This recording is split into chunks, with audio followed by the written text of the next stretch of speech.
সকাল সকাল ঘুম থেকে উঠে বাসি কাজকর্ম সব সেরে নিয়েছি, সেগুলো আর তোমাদের সঙ্গে শেয়ার করলাম না। তো তারপর ফ্রেশ ট্রেশ হয়ে একদম চলে এলাম সোজা রান্নাঘরে।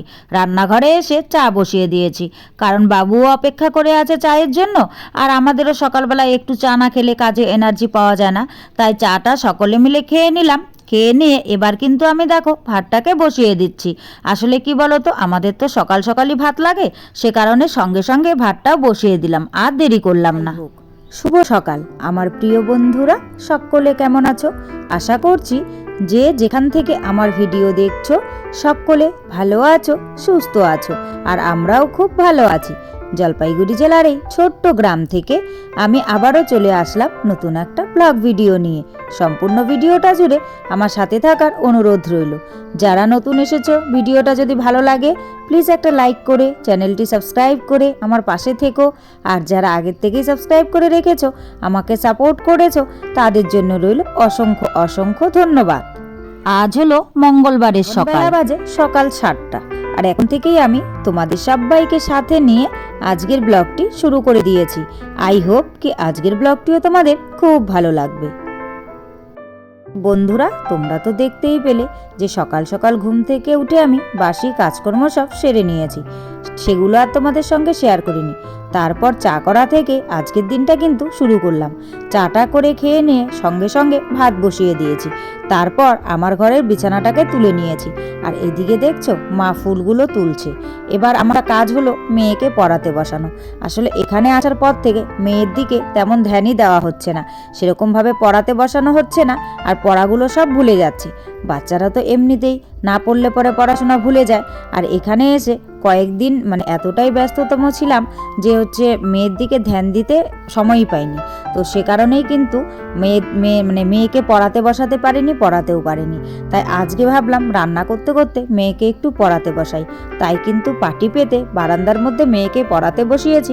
মেয়েকে পড়াচ্ছি আর রান্না বান্না করছি, আর মা এদিকে হালকা পাতলা কাজ এই ফুলগুলো তুলে নিচ্ছে। মাকে বললাম তুলতে হবে না, তবুও কার কথা কে শোনে, বললো একটু হাঁটাহাঁটিও করি আর ফুলগুলোও তুলি। এটা তো তেমন একটা ভারী কাজ না। আর কেন মাকে কাজ করতে দিচ্ছি না জানো? কারণ তোমরা তো সকলেই জানো, জানো না, তোমাদেরকে বলা হয়নি, আসলে মায়ের একটা অপারেশন হয়েছে। তো সে কারণে মা এখন রেস্টে আছে। মা যেহেতু রেস্টে আছে, তাই আমাকে একা হাতেই কিন্তু সমস্ত সংসারটাকে সামলাতে হচ্ছে। আসলে এর আগে তো কখনো একা হাতে সেভাবে সংসার সামলাইনি, সে কারণে আমার একটু সমস্যা হচ্ছে, সময় লেগে যাচ্ছে আর কি গুছিয়ে গুছিয়ে কাজ করতে। কারণ আগে তো দুজনে মিলে কাজ করেছি, একা হাতে কোনো দিনও করিনি, তাই আমাকে সেভাবেই করতে হচ্ছে। তাই কিন্তু সংসারের কাজকর্ম সব সারতে সারা দিন লেগে যাচ্ছে। আর এখন দেখো আমি ভাত নামিয়ে নিয়েছি, ভাত নামিয়ে গ্যাসটাকে অফ করে দিয়েছি, কারণ রান্নার তেমন জোগাড় করতে পারিনি, গ্যাসটাকে জ্বালিয়ে রাখবো, তাই গ্যাসটাকে অফ করে দিলাম।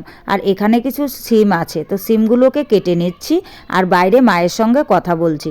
আসলে পাশের বাড়িতে বিয়ে আছে, সে বিষয়ে কথা বলা হচ্ছিল, তাই কিন্তু আমি সবজি কাটছি আর মায়ের সঙ্গে কথা বলছি। আর মেয়ে কিন্তু চলে গেছে ওখানেই। আর কি বলতো, বিয়ে বাড়ি বলে কথা, ওখানে তো থাকবেই। যাই হোক, আমার ভাত কিন্তু হয়ে গেছে। তো যেহেতু মেয়েকে পড়াচ্ছিলাম, তাই রান্না করতে করতে আমি তেমন কোনো কাজ করতে পারিনি। তো ভাতটা নামিয়ে তারপর তোমরা দেখতেই পেলে যে আমি সবজি কাটছিলাম। আসলে রান্না করব, তাই সবজিগুলো কেটে নিয়ে এরই মাঝে জানো তো আমার রান্না বান্না সব কমপ্লিট করে নিয়েছি। করে নিয়ে কলতলায় দেখো আমার কত বাসন জমেছে। আসলে কি বলতো, আমি রান্না করতে করতে যদি মেয়েকে পড়াতে বসি, তাহলে এই কাজগুলো আমার জমে থাকে।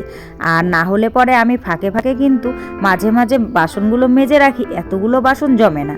তো যাই হোক, কী করা যাবে, মেয়ের দিকেও তো ধ্যান দিতে হবে, তাই না বলো? তো সে কারণেই আমার অনেকগুলোই বাসন জমেছে। আর সেই বাসনগুলো রান্নাবান্না সব কমপ্লিট করে নিয়ে এখন আমি কলতলায় বসে গেছি বাসনগুলো মাজার জন্য। আমি বাসনগুলো মাজছি, আর ওইদিকে জানো তো গরম জল বসানো আছে। তো মা স্নান করবে আর মেয়েকেও স্নান করাতে হবে, আর ঠান্ডার দিনে তো পড়ে গেছে, তো এমনিতেই তো ওনাদের একটু সমস্যা আছে, গরম জলে স্নান করতে হয়। তো সে কারণে গরম জলটা বসিয়ে দিয়েছি। আর এখন শীতকাল পড়ছে, এখন তো কন্টিনিউ গরম জল চলবে। আগে তাও মাঝে মধ্যে 2-1 দিন বাদ যেত, এখন আর সেটাও যাবে না। আর এই যে গামলাটা দেখতে পাচ্ছ, এটাতে দুধ জাল করেছিলাম, আর প্রচণ্ড লেগে আছে সরগুলো, তাই এই গামলাটা মাজতে আমার কিন্তু আলাদা করে অনেকটাই সময় লেগেছে। তো যাই হোক, মাঝামাঝি কমপ্লিট করে বাসন সব কিন্তু আমার ধোয়াও কমপ্লিট হয়ে গেছে। এখন আমি বাসনগুলোকে দেখো কুয়োর উপরে এই টিনটা যে দেয়া আছে টিনের উপরেই মেলে দিচ্ছি। এখন কিন্তু আর বাসনগুলোকে টেনে ওই ঠাকুর ঘরের বারান্দার মধ্যে নিয়ে যায় না, আসলে টেনে নিতেও একটু ঝামেলা হয়। আর তখন তো বর্ষাকাল ছিল, তো সে কারণে বারান্দাতে মেলে দিয়েছি, কারণ যখন তখন বৃষ্টি নেমে যেত, আর বৃষ্টি নেমে গেলে বাসনগুলো শুকোনোর বদলে আরও ভিজে যেত, তো সে কারণে বারান্দায় দিয়েছিলাম। আর এখন তো আর বৃষ্টি নেই, কারণ শীতকাল পড়ে গেছে, বৃষ্টি হওয়ার চান্স খুবই কম, ভয়ও খুব কম। তো বাসনগুলো এখানে জল ঝরে সুন্দর কিন্তু হাওয়ায় বাতাসে শুকিয়ে যায়। তো সে কারণে আর টেনে টেনে রান্নাঘর নয়, ঠাকুর ঘরের বারান্দায় দিইনি, কুয়োর উপরেই বেশ সুন্দর করে কিন্তু আমি মেলে দিয়েছি বাসনগুলোকে। তো বাসন টাসন মেলে দিয়ে এখন আমি চলে এলাম দেখো ঘরটাকে ঝাড়ু দিতে।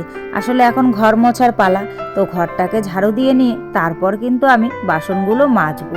আর এদিকে দেখো মেয়ে ওর বান্ধবীর সঙ্গে খেলছে, তোমরা হয়তো দেখেইছো ফুল গাছের নিচ দিয়ে ওরা পেছন দিকটায় চলে গেল। আসলে কি বলো তো, ওরা এদিক সেদিক হাঁটাহাঁটি করেই খেলছে, আর আমি ওদেরকে বলছি বাবা সাবধান। আসলে পাশের বাড়িতে পাশের বাড়িতে বলতে আমাদের পাশের বাড়ির এদিকটায় আর কি কালকে পোকা বেরিয়েছিল।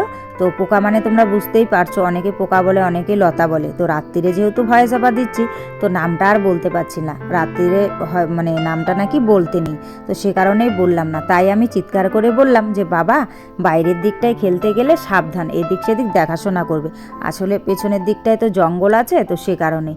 ওরা বললো ঠিক আছে মা, আমরা দেখেই খেলবো। তো আমি বললাম ঠিক আছে, সাবধানে খেলো। তো বলে তারপর আমি দেখো একদম ঘরটরগুলো কিন্তু মুছে নিয়েছি, সেগুলো আর তোমাদের সঙ্গে শেয়ার করলাম না। এবার আমি বারান্দাটাকে মুছে নিচ্ছি। আর দেখছো কি হারে রোদ পড়েছে।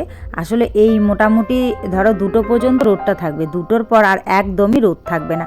তারপর থেকে জানো তো ঠান্ডা ঠান্ডা পড়ে, আর এখন থেকে ঠান্ডা ভালোই পড়তে শুরু করে দিয়েছে। আর এইদিকে দেখো যেহেতু প্রায় 1:15 মতন বাজে, তাই কিন্তু ভাইও বাড়িতে চলে এসছে। এখন স্নান টান করে খাওয়া দাওয়া সবাই সেরে নেবে, তো সে কারণে ভাইও বাড়িতে চলে এসছে। তো ওই দিকে যেতে নিয়েছিল, তো আমি বললাম ঘরটা সবে মুছেছি,